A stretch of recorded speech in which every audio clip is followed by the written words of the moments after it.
et qu'il y a 12 groupes de gauche qui ne sont pas encore d'accord, mais qui doivent le devenir. Et ça dépend après partout, hein, ceux qui écoutent. Il ne faut pas croire que l'effort de chacun ne sert à rien.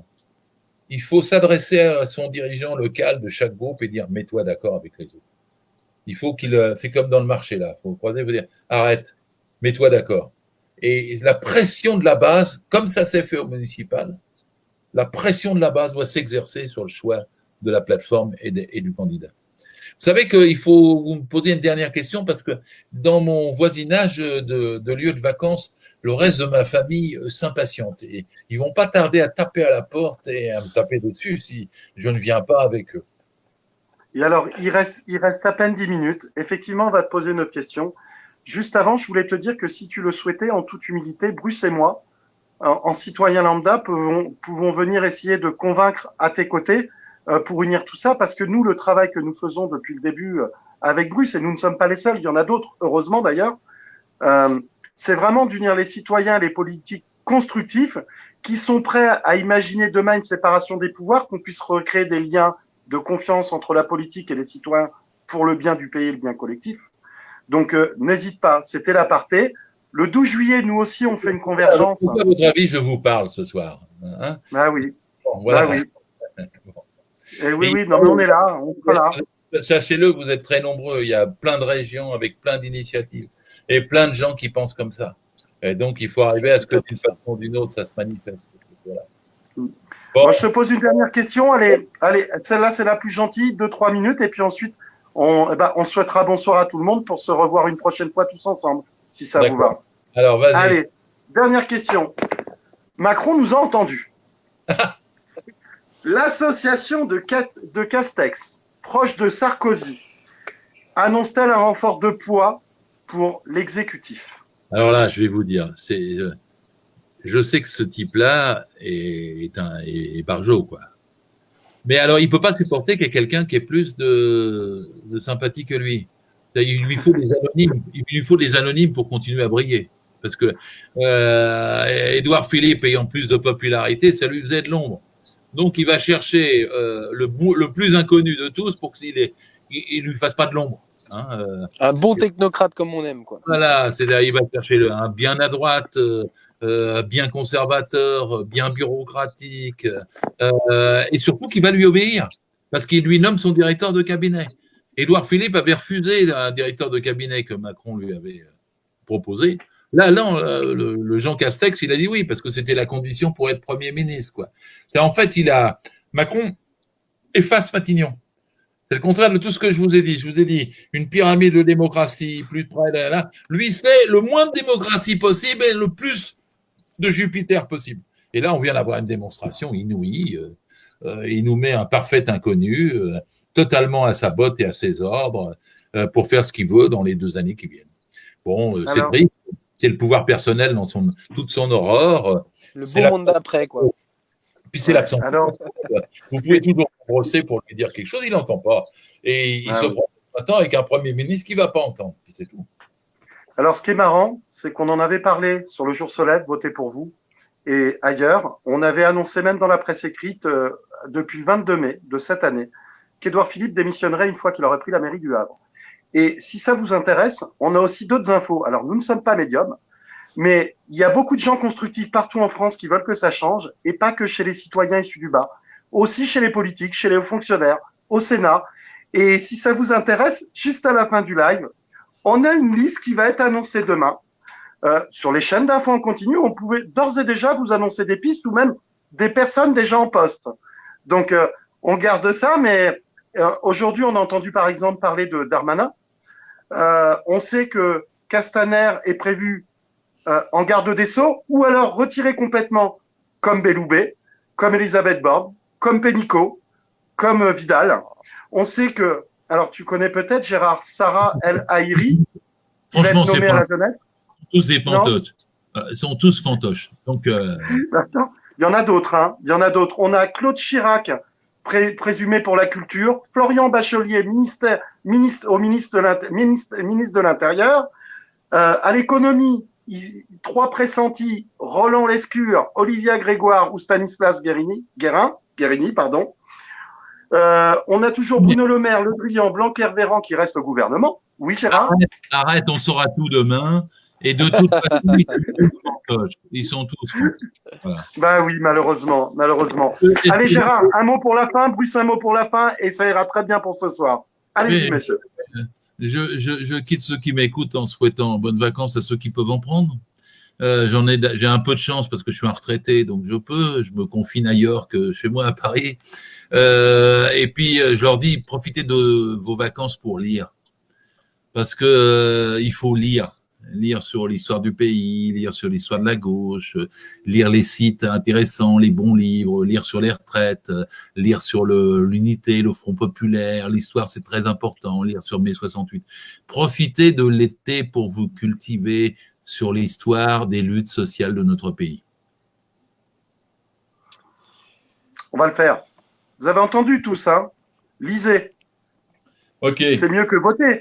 Gérard, Bruce. je te remercie. Merci. Et puis surtout, Merci à vous. j'attends le 9, que tu nous dises ce qui se passe et éventuellement qu'on puisse s'intégrer si on peut. Merci Bonne à soirée. vous. Bon apéro, bon appétit, bonne soirée. Au revoir, Gérard. Bruce, un mot de la fin? Ah, c'est toujours bon, tu peux parler. Ouais, tu peux y aller. Tu m'entends, Jérémy? Ça a coupé là. Je suis sûr que je t'entends, on est toujours en direct. On a failli couper, mais on n'a pas coupé. Allez, dis-nous un petit mot. Tu peux nous parler de septembre, peut-être, je sais pas. Ça a coupé. Eh ben, le mot de la fin, non, franchement, super. C'est bon, vas-y. On t'entend. On t'entend, Bruce, tu peux y aller si tu veux. Alors, Bruce nous entend plus. Si, c'est bon? Moi, je vous capte pas très bien, du coup, ça. Écoute, je vais le dire pour toi. Rendez-vous tous en septembre. Alors, on va se revoir chaque semaine. Il y a un travail qui est effectué. Mais en tout cas, c'était un échange qui était super avec Gérard Filoche. Moi, je l'attends beaucoup de cette réunion qui devait avoir lieu le 20 et qui finalement aura lieu le 9 juillet. Du coup, merci encore pour le débat. Et puis, j'annonce que donc le 8, mercredi qui arrive, on a un... Vous m'entendez? Oui, tu peux y aller. Tu peux y aller. Sinon, je vais le dire pour toi. Donc, merci pour cet échange. Attends, je vais le dire pour toi, Bruce. Je dis merci pour cet échange et j'attends vraiment. Vas-y. Le 8 juillet, Votez pour vous reçoit Étienne Chouard. Le Jour se lève est invité. On passera certainement un quart d'heure aussi, puisqu'il y a plein de projets de partout. Mais n'hésitez pas, le 8 juillet, chez Bruce Duvic, donc sur sa page, son groupe, son YouTube, etc., etc., et il reçoit Étienne Chouard. Voilà. Pour ma part, je me retrouve tout seul. Donc, je vous souhaite une excellente soirée. Le Jour se lève, Votez pour vous, Gérard Filoche, Jean Lassalle, le général Tauzin, Adama Traoré et plein d'autres. Il est prévu aussi un live prochainement avec Jimmy Patin, Adama Traoré, Mathieu Berthelot, Bruce Duvic et moi-même. Il y a encore d'autres lives qui sont prévus avec des invités qui sont des gens comme Gérard Filoche, issus du système, mais très en forme pour réapporter plus d'équilibre des richesses et plus de démocratie et de transparence. Vous aurez l'occasion de le voir durant l'été. On a beaucoup d'annonces à vous faire pour septembre. On ne prétend pas qu'on a la solution, on ne prétend pas qu'on va tout retourner, mais on vous promet que ça sera au moins une première pierre pour les étapes d'après. C'est à chacun de prendre ses responsabilités et nous, on prend les nôtres et on compte sur vous pour que vous preniez les vôtres. On vous souhaite une bonne soirée. C'était le Jour se lève.